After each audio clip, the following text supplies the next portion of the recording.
فلا اقسم بمواقع النجوم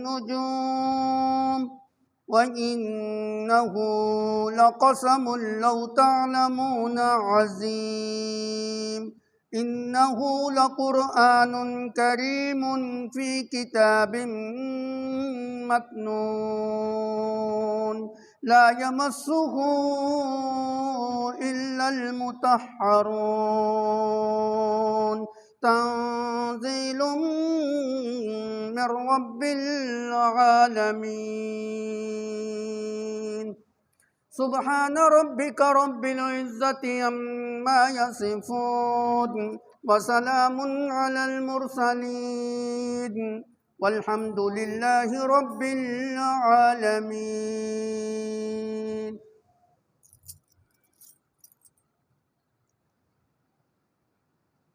اللہ رب العزت نے اپنے دین کی تکمیل کے لیے نبی آخر الزماں حضرت محمد مصطفیٰ صلی اللہ علیہ وسلم کو اس روئے زمین کے اوپر اپنا آخری نبی بنا کر بھیجا۔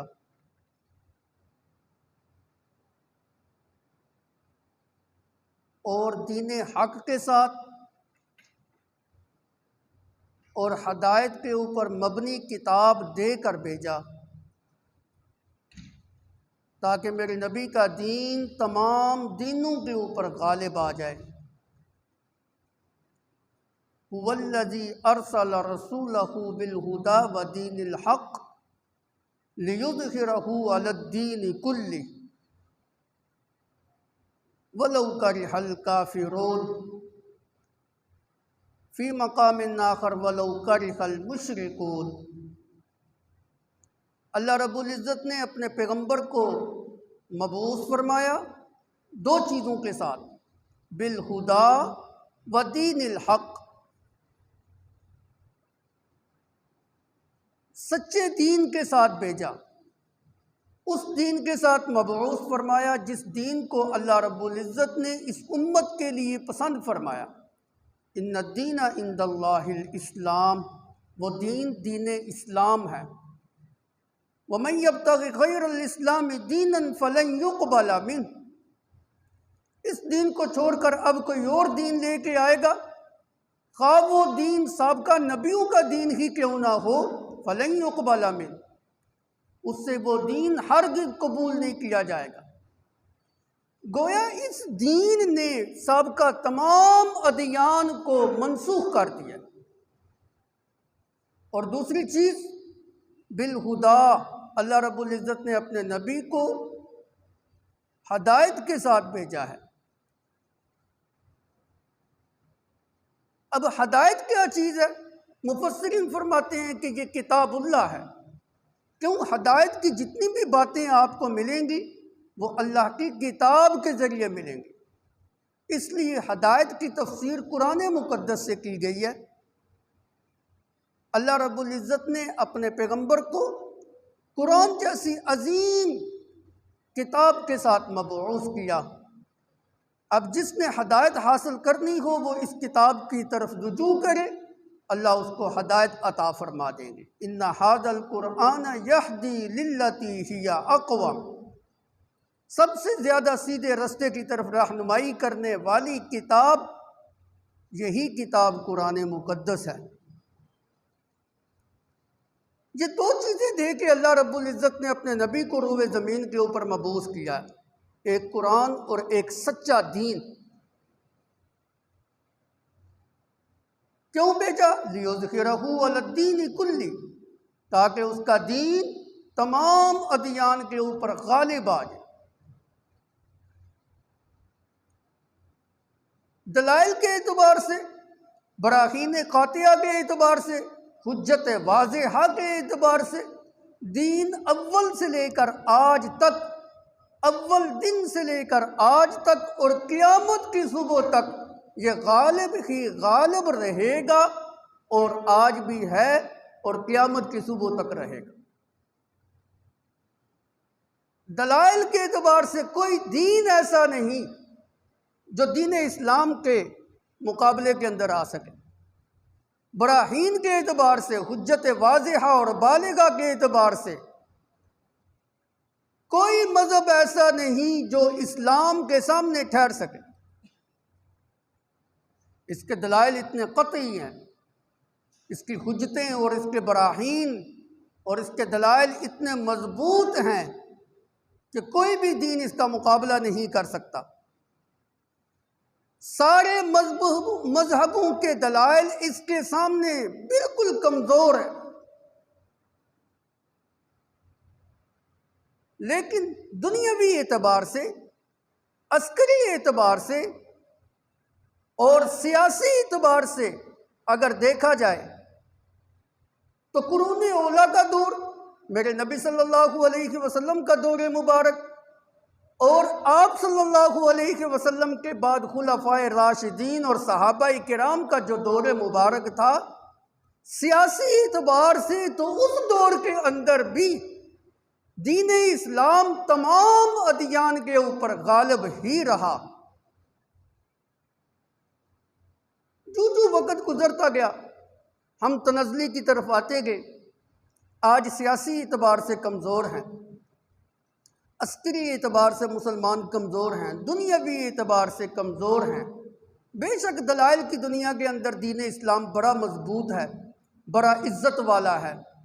وہ کمزوری جو دنیاوی اعتبار سے آئی ہے وہ مسلمان کی کمزور ہونے کی وجہ سے آئی ہے۔ آج مسلمان کمزور ہے جس وقت اس نے دین اسلام کے اوپر عمل کرنا چھوڑا، جس وقت اس نے اللہ کے قرآن کے احکام کو چھوڑا، اب کافر جو ہے وہ اس کے اوپر غالب ہے۔ اب کافر جو ہے وہ اس کی کمزوری سے ناجائز فائدہ اٹھا رہا ہے۔ اب کافر جو ہے وہ دین اسلام کو نقصان پہنچانے کے لیے طرح طرح کے حربے استعمال کر رہا ہے۔ کبھی وہ نبی صلی اللہ علیہ وسلم کے الیاذ باللہ حاکم بنا کے دین اسلام کی توہین کرے گا، کبھی وہ قرآن مقدس کو جلا کر دین اسلام کی توہین کرے گا۔ یہ جو کمزوری ہے، یہ ہماری کمزوری کی وجہ سے کافر اتنا جری ہو گیا کہ وہ ہمارے مذہب کے یوں جو ہے نا مذاق اڑا رہا ہے۔ وگرنہ آپ دیکھیں قرون اولیٰ کے دور کے اندر، صحابہ کرام کے دور کے اندر دین اسلام کو اللہ رب العزت نے جس طرح دلائل کے اعتبار سے مضبوطی عطا کی تھی، اسی طرح سیاسی، دنیاوی اور عسکری اعتبار سے بھی اس کو عزت جو عطا کی تھی۔ بہرحال آج بھی نسخہ یہی ہے کہ مسلمان قرآن مقدس کو، اللہ کے فرامین کو، نبی صلی اللہ علیہ وسلم کی سنت کو اور شرع کے مطابق عین زندگی گزارنے والے بن جائیں، وہ چیز آج بھی بحال ہو سکتی ہے۔ انتم الاعلون ان کنتم مؤمنین۔ تو اللہ رب العزت نے لیظہرہ علی الدین کلی، اپنے نبی کو جو مبعوث فرمایا، دو چیزیں دے کے، ایک ہدایت نامہ قرآن دے کر اور ایک سچا دین دے کر، اس لیے مبعوث فرمایا تاکہ میرے نبی کا دین تمام ادیان کے اوپر غالب آ جائے۔ اس سے بھی یہ بات ثابت ہو گئی کہ باقی تمام ادیان، سابقہ تمام دین یہ منسوخ ہو چکے ہیں۔ ظاہر بات ہے ان کو منسوخ ماننا پڑے گا، تبھی تو اسلام کا غلبہ ہوگا۔ اگر وہ بھی شریعتیں ساتھ ساتھ چلتی ہوں تو پھر اسلام کو وہ غلبہ نہیں مل سکتا۔ پھر تو ہر کوئی اپنی من مانی کر کے، کوئی کسی مذہب کے پیچھے چل رہا ہے، کوئی کسی دین کو اپنا رہا ہے، کوئی کسی نبی کی ملت کے پیچھے جو ہے نا وہ چل رہا ہے۔ نہ، اللہ نے سارے ادیان کو منسوخ کر کے نبی صلی اللہ علیہ وسلم کو جس دین کے ساتھ بھیجا ہے، لِيُظْهِرَهُ عَلَى الدِّينِ كُلِّهِ، تاکہ اس دین کو ساری کائنات کے اوپر ظاہر باہر قاہر جو ہے نا وہ کر دیا جائے، اس کا غلبہ ہو جائے، اس کا عروج ہو جائے، اس کی وقعت ہو جائے، اس کی شان و شوکت ہو جائے، اس کا مقام اونچا ہو جائے، اس کے مطابق زندگیاں گزارنے والے مسلمان جو ہے نا وہ بن جائیں۔ جس وقت ہم نے اس کو چھوڑا کافر کے اندر یہ جرأت پیدا ہو گئی کہ اس نے اس کی گستاخی کرنا جو ہے نا وہ شروع کر دی۔ حالانکہ قرآن مقدس کے اندر اللہ رب العزت نے اس کتاب کی عظمت کا اظہار کیا ہے، اس کی عظمت بیان کی ہے۔ یہ کتاب عظیم الشان کتاب ہے، یہ ایک ایسی کتاب ہے سماوی کتابوں کے اندر سب سے زیادہ مقام اور مرتبہ اور عزت رکھنے والی کتاب قرآن مقدس کتاب۔ اب اگر کسی کو عزت ملنی ہے تو اسی کتاب کے ذریعے ملنی ہے۔ یہ تو ایک ایسی کتاب ہے، عظیم الشان کتاب ہے، جس کی عظمت اللہ قرآن میں خود بیان کرتے ہیں اور قسمیں اٹھا اٹھا کے بیان کرتے ہیں۔ اعوذ باللہ من الشیطان الرجیم، بسم اللہ الرحمن الرحیم، فلا اقسم بمواقع النجوم وَإِنَّهُ لَقَسَمٌ لَوْ تَعْلَمُونَ عَظِيمٌ إِنَّهُ لَقُرْآنٌ كَرِيمٌ فِي كِتَابٍ مَّكْنُونٍ لَا يَمَسُّهُ إِلَّا الْمُطَهَّرُونَ تَنزِيلٌ مِّن رَّبِّ الْعَالَمِينَ۔ اللہ فرماتے ہیں فلا اقسم بمواقع النجوم، نہیں بات اس طرح نہیں جس طرح مشرکین کہتے ہیں، لا کے ذریعے ان کے نظریات کی اللہ رب العزت نے نفی کی ہے۔ نہیں اس طرح بات نہیں، وہ تو جو نا واہیات باتیں جو نا کہتے ہیں، وہ تو نبی کی شان میں بھی گستاخی کرتے ہیں۔ کتاب اللہ کے متعلق بھی ان کا نظریہ یہ ہے کہ یہ اللہ کی جانب سے نہیں ہے، محمد نے الیاذ باللہ اپنی طرف سے گھڑ لی ہوئی ہے۔ اللہ کہتے ہیں نہیں اس طرح بات نہیں جس طرح مشرکین کہتے ہیں، جس طرح یہود و نصارہ کہتے ہیں، جس طرح میرے نبی کے مخالف کہتے ہیں۔ اقسم بمواقع النجوم، میں اللہ کو ستاروں کی قسم ہے، میں ستاروں کی قسم اٹھا کے یہ بات کہتا ہوں، انہ لقسم لو تعلمون عظیم، اور کاش تم جانتے ہوتے یہ کتنی عظیم قسم میں اٹھا رہا ہوں۔ کس بات کو ثابت کرنے کے لیے یہ قسم اٹھائی جا رہی ہے؟ اللہ کہتے ہیں انہ لقرآن کریم، یہ قرآن بڑی عزت والی کتاب ہے۔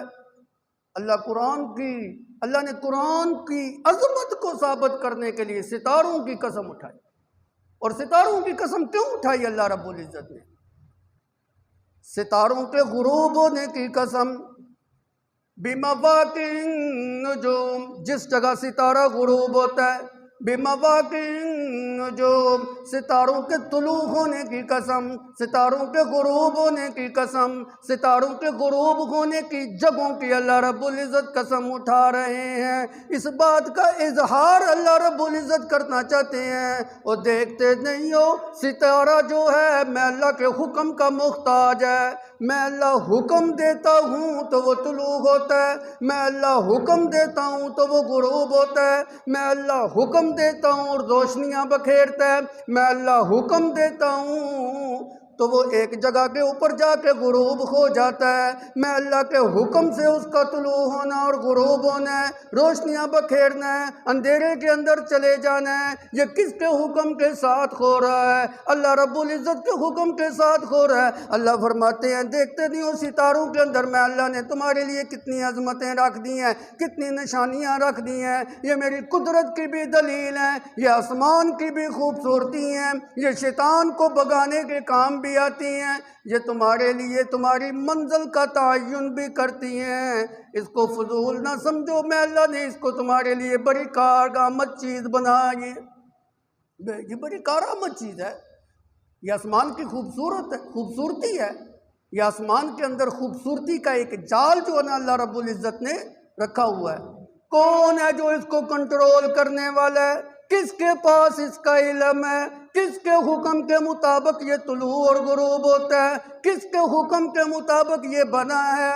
کس کے حکم کے مطابق یہ ختم ہوگا اور قیامت کے دن اس کا وجود بھی مٹ جائے گا؟ یہ سارے اختیارات اللہ رب العزت کہتے ہیں میں نے اپنے قبضہ قدرت کے اندر رکھے ہیں۔ جس طرح ستاروں کے نظام کا تمام حال احوال میرے قبضہ قدرت کے اندر ہے، یقین جانو جس کتاب کو تم جھٹلا رہے ہو یہ کتاب بھی میرے حکم کے ساتھ نازل ہوئی ہے، محمد نے اپنی طرف سے نہیں گڑھی ہوئی ہے۔ انہ لقرآن کریم، میں اللہ قسمیں اٹھا کے کہہ رہا ہوں یہ قرآن بڑی عظمت والی کتاب ہے۔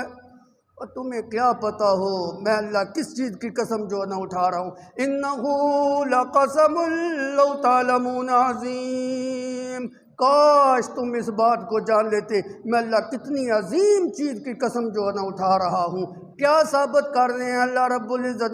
انہ لقرآن کریم، یہ توہین کی جانے والی کتاب نہیں، میں اللہ نے اس کتاب کو عظمتیں دے کے زمین کے اوپر بھیجا ہے، میں اللہ نے اس کتاب کو عزت والا بنا کے اپنے نبی کے قلب اطہر کے اوپر اتارا ہے۔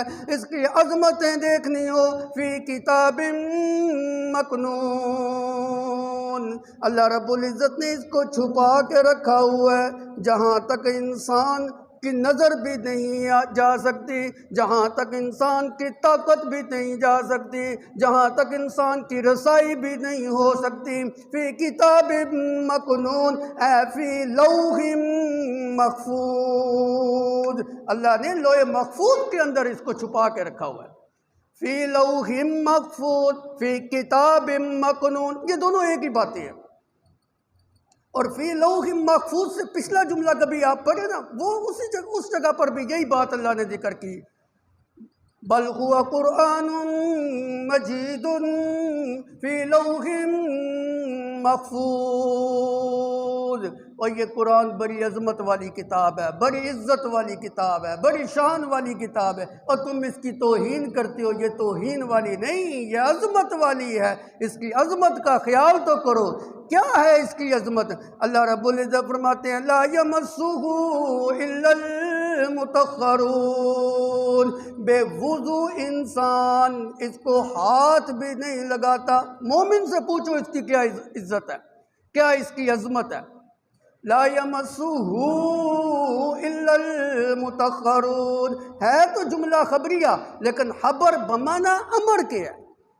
یہ امر کے معنی کے اندر اللہ کا حکم ہے، کوئی بے وضو جو ہے نا، حد سے اصغر اور حد سے اکبر والا جنبی آدمی اس کو ہاتھ بھی جو ہے نا وہ نہ لگائے۔ جس طرح بے وضو اس کو ہاتھ نہیں لگا سکتا، اگر بے وضو اس کو ہاتھ نہیں لگا سکتا تو جنبی آدمی اس کی تلاوت کیسے کر سکتا ہے؟ یہی وجہ ہے شریعت نے جو ہے نا جنبی آدمی کو اور حیض اور نفاس والی عورت کو اس کی تلاوت کرنے سے منع کیا۔ ہاں بے وضو آدمی اس کی تلاوت زبانی کر سکتا ہے، لیکن اگر ہاتھ لگانا چاہتا ہے، اس مصحف کو اور قرآن مقدس کو ہاتھ میں پکڑنا چاہتا ہے تو پھر وضو اس کے لیے جو نا شرط ہے۔ لا یمسہ الا المطہرون، یہ اس کی عظمت ہے نا، عظیم کتاب ہے۔ عام کتابوں اور اس کتاب کے اندر فرق ہی یہ ہے، عام کتابیں بے وضو حالت میں آپ پکڑ سکتے ہیں، لیکن قرآن مقدس کو بے وضو حالت میں آپ ہاتھ نہیں لگا سکتے۔ تنزیل من رب العالمین، اس کی عظمت یہ ہے کہ محمد نے اس کو نہیں بنایا، اللہ رب العزت نے اس کو خود نازل کیا ہے، یہ رب العالمین کی جانب سے نازل کی ہوئی کتاب ہے۔ اللہ کہتے ہیں افبہذا الحدیث انتم مدہنون، اور اس کتاب کے اندر تم سستی کا مظاہرہ کیوں کرتے ہو؟ کیوں نہیں اس کو سمجھتے؟ کیوں نہیں اس کے مطابق اپنی زندگیاں گزارتے؟ کیوں اس سے غفلت کے اندر پڑے ہوئے ہو؟ کیوں اپنے آپ کو اس سے جاہل تم نے رکھا ہوا ہے؟ کیا یہ کتاب سستی کرنے والی کتاب تھی؟ کیوں تم سست ہو گئے ہو؟ کیوں کمزور پڑ گئے ہو؟ آج تمہاری سستی کی وجہ سے، آج تمہاری کمزوری کی وجہ سے، آج تمہاری بزدلی کی وجہ سے کافر جو ہے نا وہ دندنا رہا ہے اور تمہاری کتاب کی توہین کر رہا ہے۔ اگر تم سست نہ ہوتے، بزدل نہ ہوتے، خدا کی قسم کافر کی کیا جرت تھی وہ تمہاری کتاب کی توہین کرتا۔ افبہذا الحدیث انتم مدہنون، کیوں تم اس کتاب کے اندر سستی کا مظاہرہ کر رہے ہو؟ فَبِأَيِّ حَدِيثٍ بَعْدَهُ يُؤْمِنُونَ، اس کتاب کے علاوہ کوئی اور کتاب ایسی ہے جس کے اوپر تم ایمان لے کے آؤ اور وہ تمہاری رہنمائی کر دے اور تمہیں ہدایت نامہ جو ہے نا وہ دے دے؟ کون سی ایسی کتاب؟ کس کتاب کے اوپر تم یقین کرو گے؟ دنیا کی ساری کتابیں جھوٹی ہو سکتی ہیں، اللہ کی کتاب جھوٹی نہیں ہو سکتی۔ کیوں؟ من اصدق من اللہ حدیثا، من اصدق من اللہ قیلا۔ اللہ سے بڑھ کر سچا بولنے والا ہے ہی کوئی نہیں۔ یہ اللہ کا کلام ہے، اللہ کی زبان سے جب بھی نکلتا ہے سچ ہی نکلتا ہے، سچ کے سوا کوئی کلمہ نہیں نکلتا۔ سچ کو چھوڑ کر جھوٹ کے پیچھے لگے ہوئے ہو، یہ تمہاری سستیاں ہیں، یہ تمہاری بزدلیاں ہیں، یہ تمہاری غفلت ہے۔ أَفَبِهَذَا الْحَدِيثِ أَنْتُمْ مُدْخِنُونَ وَتَجْعَلُونَ رِزْقَكُمْ أَنَّكُمْ تُكَذِّبُونَ۔ اللہ رب العزت نے اس کتاب کو تو نازل کیا تھا، تم اس سے ہدایت وصول کرتے اور تم اس کو جھٹلانے لگ پڑے۔ أَنَّكُمْ تُكَذِّبُونَ، یہ تم نے اس سے ہدایت حاصل کیا کہ سرے سے تم نے اس کو جھٹلا ہی دیا۔ اب تو معاملہ اس سے بھی زیادہ جو نہ ہو گیا، صرف جھٹلایا نہیں جا رہا بلکہ اس کا مذاق اڑایا جا رہا ہے، تمسخر کیا جا رہا ہے، جلایا جا رہا ہے۔ یہ ہماری کمزوری اور بزدلی کی وجہ سے۔ اللہ رب العزت نے اس کتاب کو کتنی عزت عطا فرمائی، عزت یہ فرمائی اِنَّا نَحْنُ نَزَّلْنَا الذِّكْرَ وَإِنَّا لَهُ لَحَافِظُونَ۔ اللہ رب العزت فرماتے ہیں اس کتاب کو نازل کرنے والے بھی ہم اور اس کی حفاظت کرنے والے بھی ہم۔ کیسے ہم نے اس کی حفاظت کی؟ فی لوح محفوظ، آسمان دنیا کے اوپر، آسمان کے اوپر، اللہ کے عرش کے اوپر، اللہ کے عرش کے اوپر لوح محفوظ کے اندر ہم نے اس کتاب کو مضبوط اور محفوظ تختیوں کے اندر لکھا ہوا ہے۔ ادھر بھی ہم نے حفاظت کی، کوئی مائی کا لال ادھر نہیں پہنچ سکتا۔ اور دنیا کے اندر ہم نے اس کی حفاظت یوں کی کہ مومن کے سینے کے اندر ہم نے کتنے غلافوں کے اندر اس کا دل جو رکھا ہوا ہے، اس دل کے اندر اللہ رب العزت نے اس کتاب کو محفوظ کر دیا۔ جس طرح دنیا کا جدید ترین چور اس جگہ کے اوپر نہیں پہنچ سکتا کہ لوح محفوظ سے کتاب کو چھین کے لے جائے، اسی طرح مومن کے دل سے بھی کوئی مائی کا لال چور ایسا نہیں کہ اس کے دل سے اس کتاب کی عظمت کو نکال سکے اور اس کتاب کے الفاظ کو نکال سکے۔ یہ ایسی دولت ہے جو اللہ رب العزت نے مومن کے دل کے اندر رکھی ہوئی ہے، اس سے زیادہ محفوظ جگہ نہیں ہو سکتی۔ کافر آپ کو جتنا نقصان پہنچانا چاہے خدا کی قسم پہنچا سکتا ہے، کیا کر سکتا ہے؟ زیادہ سے زیادہ آپ کا سارا مال لوٹ کے لے جائے گا۔ ایک چور آپ کی دولت لوٹ کے لے جائے گا، آپ کی تجوری خالی کر دے گا، سونا لے جائے گا، چاندی لے جائے گا، درہم دینار روپیہ پیسہ سب کچھ لے جائے گا، حتیٰ کہ آپ کے بدن کے اوپر جو کپڑے ہیں وہ اتار کے لے جائے گا۔ کتنا نقصان پہنچائے گا؟ بڑا نقصان پہنچا دے گا، آپ کی جان لے لے گا، قتل کر دے گا، لیکن جو کتاب کے الفاظ آپ کے سینے کے اندر محفوظ ہیں وہ نہیں مٹا سکتا، وہ نہیں نکال سکتا۔ جو اس کتاب کی عظمت مومن کے دل کے اندر ہے، اس عظمت کو وہ ختم نہیں کر سکتا۔ اللہ اکبر! کیا کروں، وقت کم ہے، باتیں بہت ساری ہیں۔ اللہ رب العزت اس جماعت کو ترقی اور عروج عطا فرماتے ہیں جس نے کتاب اللہ کو اپنے سر کا تاج بنایا، اپنے گلے کا توق بنایا۔ صحابہ کو کیوں عظمت ملی تھی؟ کس وجہ سے ان کو عظمت ملی تھی؟ یہی وجہ تھی، انہوں نے اپنی زندگیاں کتاب اللہ کے لیے وقف کر دی ہوئی تھی۔ اگر ان کی کوئی رائے کتاب اللہ سے ٹکراتی تھی، خدا کی قسم اپنی رائے کو چھوڑ دیتے تھے، اللہ کی کتاب کو تسلیم کر لیتے تھے، اللہ کی کتاب کی رائے کو قبول کر لیتے تھے۔ اپنی زندگی اللہ کی کتاب کے مطابق گزارنا یہ بہت بڑی سعادت سمجھتے تھے۔ دیکھتے نہیں ہو حضرت عمر فاروق رضی اللہ تعالیٰ عنہ ممبر کے اوپر کھڑے ہیں، خطبہ دے رہے ہیں، آج کے بعد کوئی بھی اپنی بیٹی کا زیادہ مہر نہ رکھے، پابندی لگا دی۔ مجمع عام کے اندر جو ہے نا ایک عورت کھڑی ہو جاتی ہے، کیا کہتی ہے؟ ایوتین اللہ قنطارا ویمنعنا عمر، اللہ رب العزت تو ہمیں خزانوں سے نوازے اور تو پابندی لگانے والا کون ہوتا ہے؟ حضرت عمر فاروق رضی اللہ تعالیٰ عنہ کو فرماتے ہیں کہاں اللہ نے تم کو خزانے عطا کیے ہیں؟ وہ عورت بریہ کیا کہتی ہے؟ قرآن پاک میں اللہ رب العزت کا حکم یہ ہے وَإِنَّ أَرَدتُّمُ اسْتِبْدَالَ زَوْجٍ مَّكَانَ زَوْجٍ وَآتَيْتُم إِحْدَاهُنَّ قِنطَارًا فَلَا تَأْخُذُوا مِنْهُ شَيْئًا۔ اللہ کہتے ہیں ایک عورت کو چھوڑ کر اگر دوسری عورت کو کے ساتھ تم نکاح کرنا چاہتے ہو، پہلی عورت کو اگر حق مہر کے اندر تم نے قنطار خزانے کا ڈھیر بھی دیا ہوا ہے تو اسے واپس مت لو، وہ اس کا حق مہر ہے، اسی کے پاس رہنے دو۔ ساری زندگی تم اس سے نفع اٹھاتے رہے، آج جب اس کو چھوڑنے کی باری آئی حق مہر واپس لے رہے ہو۔ بریہ کہتی ہے اللہ تو ہمیں خزانے دلا رہے ہیں اور عمر جو ہے نا وہ روک رہا ہے۔ عمر کون ہوتا ہے؟ اللہ کے حکم کے اندر تبدیلی کرنے والا۔ حضرت عمر فاروق رضی اللہ تعالیٰ عنہ منبر نبوی کے اوپر کھڑے ہیں، مسجد نبوی کے اندر کھڑے ہیں، اسی جگہ کے اوپر اعلان کرتے ہیں عمر سے خطا ہو گئی، عمر سے غلطی ہو گئی، میں عمر نے غلط مسئلہ بیان کیا، یہ بریہ جو ہے مجھ سے زیادہ قرآن کا علم جاننے والی ہے، اس کی بات درست ہے۔ اللہ نے اس قوم کو عزت اس لیے دی کہ انہوں نے قرآن کو تسلیم کی، اپنی زندگیاں اپنا علم قرآن کے مطابق جو ہے نا گزارا۔ اللہ اکبر۔ سیدنا ابو بکر صدیق رضی اللہ تعالیٰ عنہ کی جو بیٹی اما عائشہ صدیقہ رضی اللہ تعالیٰ عنہا کے اوپر جس وقت تہمت لگی، اللہ رب العزت نے قرآن پاک کے اندر برات کا اعلان کیا۔ حضرت ابو بکر صدیق کے خالہ زاد بھائی تھے مصطح بن اساسہ رضی اللہ تعالیٰ عنہ، ان کی زبان سے بھی حضرت اما عائشہ صدیقہ رضی اللہ تعالیٰ عنہا کے لیے کوئی نازیبہ الفاظ نکل گئے۔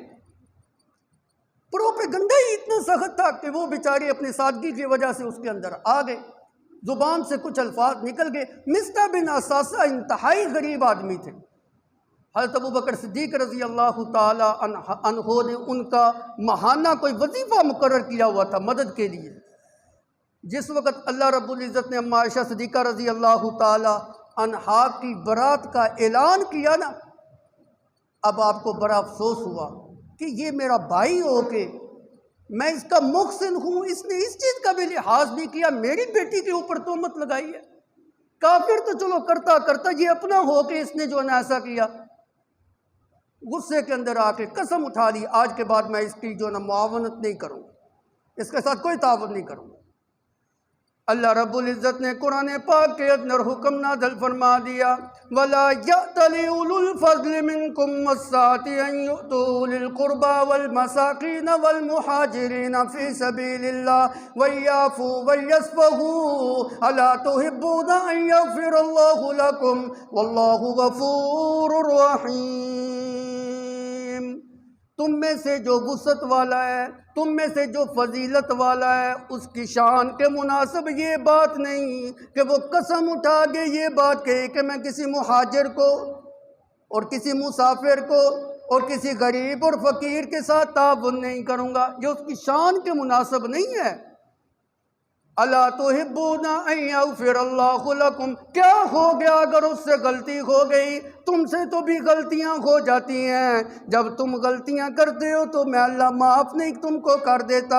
مومن کی شان یہ ہے کہ دوسرے مومن سے اگر غلطی ہو جائے تو اس کو چاہیے اس کو بھی معاف کر دے، وَلْيَعْفُوا وَلْيَصْفَحُوا، چاہیے کہ درگزر کر دے، معاف کر دے۔ الا تحبون ان یغفر اللہ لکم، کیا اپنے حق میں تم اس بات کو پسند نہیں کرتے کہ اللہ تمہیں معاف کر دے؟ یہ بات سن کر حضرت ابو بکر صدیق رضی اللہ تعالیٰ عنہ پھوٹ کر رونے لگ پڑے۔ بلا بلا، کیوں نہیں واللہ انی احب ان یغفر اللہ لی، میں تو اپنے حق میں اسی بات کو پسند کرتا ہوں کہ اللہ رب العزت مجھے معاف کر دے۔ چنانچہ آپ نے عام معافی کا جو ہے نا اعلان کر دیا، اور اس کے بعد فوراً جو ہے نا مصطح بن اساسہ کا پہلے سے زیادہ بڑھ کے خرچہ جو ہے نا وہ لگا دیا۔ صحابہ نے تو اپنی زندگیاں قرآن کے مطابق گزاری ہے، یہی وجہ ہے کہ ان کو عزت اور عظمت ملی ہے۔ اگر آج ہم ذلیل و خوار ہیں قرآن کو چھوڑنے کی وجہ سے، ہم نے قرآن کو چھوڑا، اللہ کی کتاب کو چھوڑا، دشمن کو جرأت ملی کہ اس نے ہماری کتاب کی توہین کی۔ اگر ہم کتاب اللہ کے مطابق اپنی زندگیاں جو ہے نا بسر کرتے ہوتے، ہمارا اوڑھنا اور بچھونا کتاب اللہ ہوتی، خدا کی قسم دشمن کے اندر یہ جرأت نہیں تھی کہ وہ ہماری کتاب کی جو ہے نا وہ توہین کرتے۔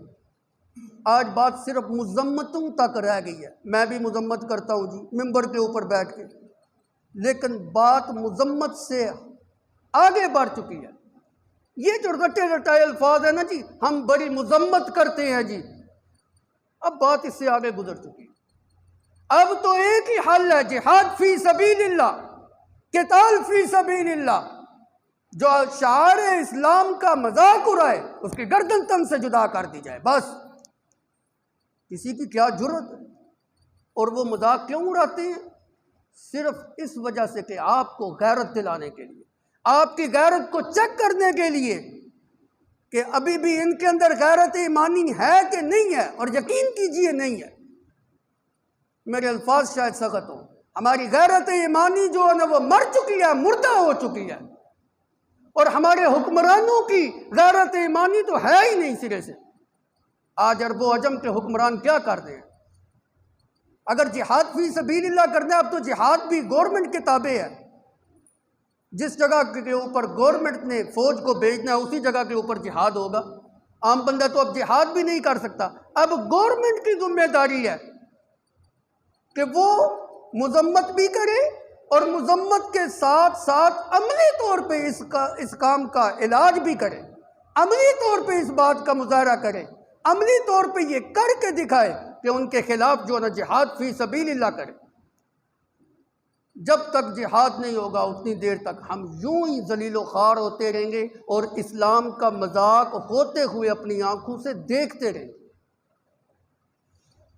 اور یہ بات ذہنوں سے نکال دو کہ تمہاری معیشت جو ہے نا کمزور ہو جائے گی، تمہارے تعلقات کمزور پڑ جائیں گے۔ اصل وجہ یہ ہے، ان کے اندر تو اتنی بھی جرأت نہیں ہے کہ سویڈن کے سفیر کو بلوا کے گورنمنٹ اس کے سامنے ایک مراسلہ ہی تھما دے، مذمتی بیان ہی دے دے۔ یہ بھی ابھی تک کسی نے نہیں کیا۔ کیوں نہیں کیا؟ اس لیے کہ ان کے سامنے جو ہے نا سر تسلیم خم کیے ہوئے ہیں، ان کا ایک ایک بال قرضے کے اندر ڈوبا ہوا ہے، ابھی بھی قرضے کی لالچ ہے، فلاں ملک سے ہمیں اتنا قرضہ مل جائے، فلاں سے اتنا مل جائے۔ اگر نہیں کریں گے اس طرح اور مذمت کریں گے بھرپور طریقے سے تو کون قرضہ دے گا ان کو؟ اللہ کے پیغمبر کی حرمت اور کتاب اللہ کی حرمت کا کوئی لحاظ نہیں، صرف اپنے پیٹ کی بھوک جو ہے نا وہ بجھا رہے۔ اور میں دور کی مثال نہیں دیتا، میں بالکل قریب کی مثال دے دیتا ہوں۔ اگر کوئی میرا دوست پی ٹی آئی کا بیٹھا ہو ناراض نہ ہو، بات حقیقت کے اوپر مبنی کروں گا۔ عمران خان کے دور حکومت میں فرانس کے کسی بندے نے نبی صلی اللہ علیہ وسلم کی شان میں گستاخی کی تھی۔ اس وقت تحریک لبیک والوں نے مظاہرے کیے تھے اور یہ مطالبہ کیا تھا کہ فرانس کے اور فلاں ملک کے سفیر کو جو ہے نا ملک سے دربدر کیا جائے، نکالا جائے، اور اس کے ساتھ اپنے سیاسی اور اپنے سفارتی اور اپنے معاشی تعلقات کا بائیکاٹ کیا جائے۔ حکومت نے کیوں نہیں کیا تھا؟ صرف اس وجہ سے کہ ہم یورپی یونین سے پیچھے ہٹ جائیں گے، یورپی یونین سارا ہم سے جو ہے نا ناراض ہو جائے گا، ہماری تجارت کا بٹھا جو ہے نا وہ گول ہو جائے گا، ہم اور زیادہ جو ہے نا وہ نیچے آ جائیں گے، معیشت جو ہے نا وہ ختم ہو جائے گی، دنیا سے ہم کٹ کے رہ جائیں گے۔ یہ ساری باتیں اس وقت حکمران طبقہ جو آج جو ہے نا کہتا ہے کہ اس ملک کے سفیر کو ہٹایا جائے، جو آج مطالبہ کر رہا ہے، جب خود اقتدار کے اندر تھا اس وقت انہوں نے عملی طور پہ کچھ نہیں کیا تھا۔ یہ صرف سیاسی بیان ہے ان کا، سیاست چمکانے کے لیے ایسا کرتے ہیں۔ اپنے دل کو حاضر جان کے شہادت دیں، اللہ نے اس کو کس طرح جو نا ذلیل اور رسوا کیا، جو میرے پیغمبر کا نہیں، جو میرے پیغمبر کے اوپر اترنے والی کتاب کا نہیں ہو سکا۔ خدا کی قسم اللہ نے اس کو دنیا کے اندر اس کی ذلتوں میں دکھا دی۔ کہاں گئے اس کے ایم پی اے، کہاں گئے اس کے ایم این ایز، کہاں گئی اس کی عزت، کہاں گیا اس کا اقتدار، کہاں گیا اس کا جاہ و جلال؟ سب کچھ ختم ہو گیا، جماعت ختم ہو گئی۔ اے ارباب اقتدار، یہ مثال ہے تمہارے سامنے۔ آج اگر تم نے سویڈن کے وزیر سفیر کو بلا کے اس سے اپنے تعلقات کا خاتمہ نہیں کیا، اللہ تمہیں اس جماعت سے بھی زیادہ بدتر بنائے گا، اس جماعت سے بھی زیادہ ذلیل اور رسوا کرے گا، اس جماعت سے بھی زیادہ تمہیں حائب و خاسر جو ہے نا وہ کرے گا۔ خدا را غیرت ایمانی کو جگاؤ، خدا را غیرت ایمانی کو جگاؤ۔ جس بندے نے یہ حرکت کی ہے وہ تو ہے ہی قابل مذمت، بلکہ قابل مذمت کیا، یہ تو بڑا چھوٹا سا لفظ ہے، وہ پرلے درجے کا حرام زادہ ہے، حرام زادہ۔ انسان کا بچہ ہوتا، حلال زادہ ہوتا، خدا کی قسم ایسی حرکت نہ کرتا۔ اسلام کبھی بھی اس چیز کی اجازت نہیں دیتا، اسلام کبھی بھی اس چیز کی بھی اجازت نہیں دیتا کہ ایک مسلمان ہو کے کوئی بندہ تورات کی توہین کرے۔ اسلام کبھی بھی اس چیز کی اجازت نہیں دیتا کوئی بندہ مسلمان ہو کے سیدنا موسیٰ علیہ السلام کی توہین کرے۔ وہ بندہ دائرہ اسلام سے خارج ہو جاتا ہے۔ جو عیسیٰ علیہ السلام انجیل مقدس یا کسی بھی سماوی کتاب کی توہین کرتا ہے، قرآن کے اوپر ایمان لاتا ہے، نبی صلی اللہ علیہ وسلم کے اوپر ایمان رکھتا ہے، لیکن کسی ایک سماوی کتاب کی توہین کرنے والا، کسی ایک نبی کی توہین کرنے والا، کسی ایک رسول اور پیغمبر کی توہین کرنے والا، وہ انسان دائرہ اسلام سے خارج ہو جاتا ہے۔ اسلام قطعاً کسی سابقہ مذہب کی توہین کی اجازت نہیں دیتا، بے شک وہ مذاہب جو منسوخ ہو چکے ہیں۔ اسلام اس چیز کی بھی اجازت نہیں دیتا کوئی ہمارے نبی کی توہین کرے، کوئی ہماری کتاب کی توہین کرے، کوئی شاعر اسلام کی جو ہے نا وہ توہین کرے۔ اور جو انسان یہ حرکت کرتا ہے، میں اللہ کی کتاب سے یہ بات ثابت کرتا ہوں، پکا حرام زادہ ہے، حلال کا نطفہ نہیں ہے۔ اللہ کی کتاب سے یہ بات ثابت کرتا ہوں۔ مکے کے اندر ولید بن مغیرہ کون تھا جس نے نبی صلی اللہ علیہ وسلم کی شان کے اندر توہین کی تھی؟ ایک قول کے مطابق اس نے نبی صلی اللہ علیہ وسلم کو مجنوں کہا تھا، اور ایک قول کے مطابق اس نے نبی صلی اللہ علیہ وسلم کے نام کو بگاڑا تھا۔ الیاذ باللہ، محمد کی جگہ پہ مزمم کا لفظ اس نے بولا تھا۔ محمد تعریف کیا ہوا، محمد صلی اللہ علیہ وسلم جس کی تعریف کا سلسلہ کبھی ختم نہ ہو، محمد صلی اللہ علیہ وسلم جس کی تعریف ہمیشہ دنیا کے اوپر قائم رہے، جس کی تعریف قیامت کی صبح تک نہیں، قیامت کے بعد بھی جو ہے نا وہ ہوتی رہے، اس نے میرے نبی کا نام مزمم، محمد کی بجائے مزمم کا لفظ اس نے زبان سے نکالا کہ یہ وہ ہستی ہے۔ الیاذ باللہ، الیاذ باللہ، حاکم بدہن یہ لفظ بولتے ہوئے شرم اور حیا آتی ہے۔ اس نے کہا یہ وہ ہستی ہے جس کی مذمت کی گئی ہے، اس نے کہا یہ مجنوں ہے۔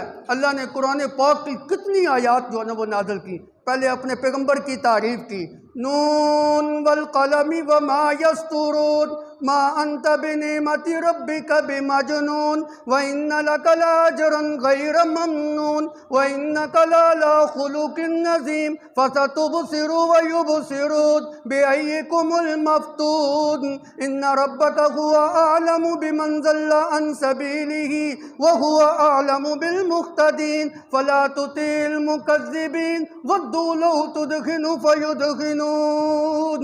اللہ رب العزت قسمیں اٹھا کے، قلم کی قسمیں اٹھا کے، علم والوں کی لکھی ہوئی سطروں کی قسم اٹھا کے اللہ رب العزت کہتے ہیں ما انت بنعمت ربک بمجنون، نہ میرا پیغمبر جی آپ کو مجنون کہتا ہے، میں اللہ اپنی کبریائی کی قسم اٹھا کے کہتا ہوں آپ مجنون نہیں ہیں، آپ دیوانے نہیں ہیں۔ وَإِنَّ لَكَ لَأَجْرًا غَيْرَ مَمْنُونٍ، اللہ رب العزت نے تو آپ کو ایسے اجر سے نوازا ہے، غیر ممنون اے غیر مقطوع، جس کا سلسلہ کبھی منقطع نہیں ہوگا۔ وَإِنَّكَ لَعَلَىٰ خُلُقٍ عَظِيمٍ، آپ تو خلق عظیم کے مالک ہیں۔ اللہ رب العزت اپنی تعریف، اپنے پیغمبر کی تعریف اور شان اور عظمت بیان کرنے کے بعد توجہ اس کافر ولید بن مغیرہ کی طرف کرتے ہیں جس نے میرے نبی کی شان میں بے ادبی اور گستاخی کی تھی۔ کیا کہا؟ وَلَا تُطِعْ كُلَّ حَلَّافٍ مَّهِينٍ، اللہ نے اس کی 10 برائیاں بیان کی۔ اس نے ایک دفعہ نام بگاڑا، اللہ نے انتقامی طور پہ 10 برائیاں جو ہے نا اس کی بیان کی، 10 برائیاں۔ ولا تطع كل حلاف مهين هماز مشاء بنميم مناع للخير معتد أثيم عتل بعد ذلك زنيم۔ 10 اللہ رب العزت نے اس کی بری خصلتیں اللہ رب العزت نے بیان کی۔ حلاف، جھوٹی قسمیں اٹھانے والا، بات کے اوپر قسمیں اٹھانے والا۔ انسان کے جھوٹے ہونے کی سب سے بڑی دلیل یہ ہوتا ہے وہ بات میں کرتا ہے، قسمیں اٹھاتا ہے۔ مہین، پرلے درجے کا ذلیل اور بے قدر انسان۔ ہماز، تانے دینے والا۔ مشاء بنمیم، چغل خور۔ مناع للخیر، خیر سے روکنے والا۔ معتد، اللہ کی نافرمانی کے اندر حد سے نکلنے والا۔ اثیم، سخت گناہگار۔ عتل، بد اخلاق، بد کردار۔ اور آخری صفت عتل بعد ذالک زنیم، زنا کی پیداوار۔ بعد ذالک زنیم، ان بری خصلتوں کے بعد سب سے بری خصلت تو اس کے اندر یہ پائی جا رہی ہے کہ یہ زنا کا نطفہ ہے، حرام زادہ ہے۔ حلال زادہ ہو نبی کی توہین کرے، ہو ہی نہیں سکتا۔ اللہ نے سب سے آخری خصلت اس کی کیا بیان کی؟ عتل بعد ذالک زنیم، حرام زادہ ہے۔ اور جس وقت ولید بن مغیرہ نے اللہ کے پیغمبر کی زبان سے یہ لفظ سنا نا، اللہ اکبر، گھر میں چلا گیا، اپنی ماں کے سینے کے اوپر تلوار کو سونت لیتا ہے، کہتا ہے نبی کی زبان سے 10 اپنے بارے میں نے بری خصلتیں سنی ہیں، 9 خصلتیں تو بالکل ثابت شدہ ہیں، مجھے بھی پتہ ہے میرے اندر یہ خصلتیں پائی جا رہی ہیں۔ ایک خصلت ایسی ہے جس کا علم میرے پاس نہیں ہے۔ کون سی؟ کہ میں حرام زادہ ہوں، اس کا علم تیرے پاس ہی ہے۔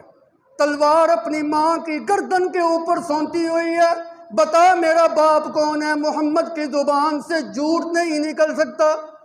پہلی 9 باتیں تو درست ہے، 10ویں بھی درست ہوگی۔ ہے کافر، میرے نبی کو مجنون کہہ رہا ہے، الیاذ باللہ، جھوٹا کہہ رہا ہے، کذاب کہہ رہا ہے، الیاذ باللہ، ایمان نہیں لے کے آیا۔ لیکن دیکھیے میرے نبی کی زبان کے اوپر اس کو یقین کتنا ہے۔ محمد کی زبان سے آج تک ہم نے جھوٹ نہیں سنا، یہ بھی بات سچ ہی ہوگی، بتا نہیں تو تیری گردن جاتی ہے، میرا باپ کون ہے؟ ماں اس کی کیا کہتی ہے؟ تیرا باپ اس قابل نہیں تھا کہ مجھے اولاد ہوتی، فلاں جو ہمارا نوکر چرواہا تھا اس سے میں نے زنا کروایا اور تو پیدا ہوا۔ حلال زادہ ہو نبی کی توہین کرے، ہو ہی نہیں سکتا۔ جو نبی کی توہین کرتا ہے، جو قرآن کی توہین کرتا ہے، جو شاعر اسلام کی توہین کرتا ہے، خدا کی قسم پکی بات ہے حرام زادہ ہے۔ آج سویڈن کے اس کتے نے میری نبی کی شان کے اندر توہین کی، اس کتاب کی توہین کی، پکی بات ہے 100% حرام زادہ ہے۔ جا کے اپنی ماں سے پوچھ تیرا باپ کون ہے؟ میں نہیں کہہ رہا، ہماری کتاب بتا رہی ہے، اور ہماری کتاب جھوٹ نہیں بول رہی۔ اللہ کا کلام جو ہے اس بات کی طرف اشارہ کر رہا ہے۔ اللہ اکبر۔ اے عرب و عجم کے ارباب اقتدار، ہوش کے ناخن لو۔ اگر آج تم نہیں جاگے، اگر آج تم نے غفلت کی چادر کو نہیں اتارا، اگر آج تم بیدار نہیں ہوئے، خدا کی قسم ایک دن آئے گا تم اپنی عیاشیوں کو بھول جاؤ گے، تمہیں سر چھپانے کے لیے جگہ نہیں ملے گی۔ یہ توہین جو کر دی ہے نا، صرف آپ کی غیرت کو چیک کرنے کے لیے کہ ابھی ان کے اندر غیرت زندہ ہے یا مردہ ہے۔ وہ دیکھ رہے ہیں ان کی غیرت مردہ ہو چکی ہے، یہ عیاشیوں کے پیچھے لگے ہوئے، یہ زناکاریوں میں لگے ہوئے، یہ شراب نوشیوں کے اندر وقت جو ہے برباد کر دے، یہ عورتوں کے رسیے، یہ پیسوں کے رسیے، ان کو دین اسلام سے کوئی محبت نہیں۔ یہ تمہیں چیک کر دیا ہے، جب یہ بات ثابت ہو جائے گی وہ تمہارے اوپر چڑھائی کریں گے اور تمہیں ملیا میٹ کر کے رکھ دیں گے۔ اپنے دین کو بھی بچاؤ، اپنی ملت کو بھی بچاؤ، اپنی عزت کو بھی بچاؤ، اپنی عورتوں کی عزت کو بھی بچاؤ، اپنے بچوں کو بھی اگر بچانا چاہتے ہو، محمد رسول اللہ صلی اللہ علیہ وسلم کے دین کو، اللہ کے قرآن کو، اللہ کی کتاب کو، نبی کی سنت کو اپنے سر کا تاج بنا لو، اپنی آنکھوں کا سرما بنا لو، اپنے گلے کا توق بنا لو۔ دنیا کے اندر بھی عزت ملے گی، آخرت میں بھی کامیابی ملے گی۔ اللہ عمل کی توفیق عطا فرمائے۔ وآخر دعوانا الحمدللہ۔